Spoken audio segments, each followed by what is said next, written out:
હમણાં અમને થરાદ ડિવિઝનમાં એવું જાણવા મળ્યું છે કે લોકો ગેરકાયદેસર રીતે લાકડા કાપી અને એનો ધંધો કરે છે અને આ પ્રવૃત્તિ અત્યારે ખૂબ બેફામ ચાલે છે એવી અમને માહિતી હતી.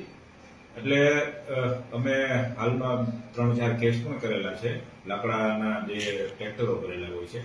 અને આ બિલકુલ વેપાર કરવાના ઈરાદે માટે થઈને આ લોકો વૃક્ષો કાપે છે.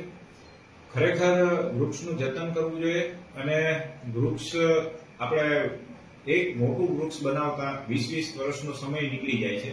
એવા મોટા મોટા વૃક્ષો આ લોકો જે લાકડાના માફિયાઓ છે એ લાકડા કાપે છે અને અમે એ દિશામાં અત્યારે ખૂબ કડક કાર્યવાહી કરી રહ્યા છીએ.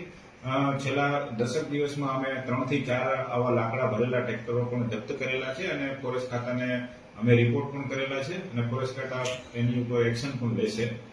તો આવી પ્રવૃત્તિ ન થાય એટલા માટે થઈને પ્રજાને પણ અમે કહીએ છીએ કે ભાઈ વૃક્ષ છે, વૃક્ષ વાવવા જોઈએ, વૃક્ષનું જતન કરવું જોઈએ.